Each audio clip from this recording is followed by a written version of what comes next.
السلام علیکم دوستوں، امید آپ سب خیریت سے ہوں گے۔ جیسا کہ آپ کو پتہ ہے کہ ایک خبر چل رہا ہے کہ 1 اکتوبر سے سعودی عرب نے پابندی شدہ ممالک کے لیے فلائٹ بحال کرنے کا اعلان کیا۔ مجھے بہت سے دوستوں نے یہ لنک بھی بھیجا، تو جب ہم نے اس کو دیکھا دوستوں اور تحقیق کیا اس پہ، تو دوستوں یہ بالکل فیک نیوز ہے۔ فی الحال ابھی تک اللہ کرے کہ اعلان ہو جائے اور فلائٹ اوپن ہو جائے، لیکن دوستوں نے بہت تشویش میں ہے اس حوالے سے۔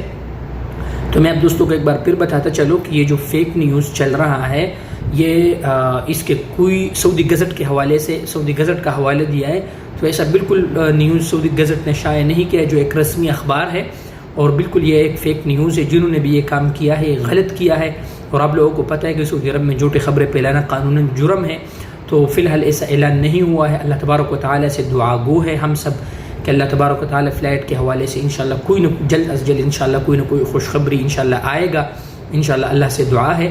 لیکن یہ جو فیک نیوز چل رہا ہے اس کے کوئی جو ہے نا صداقت نہیں ہے، اور یہ خبر بالکل فیک ہے۔ شکریہ۔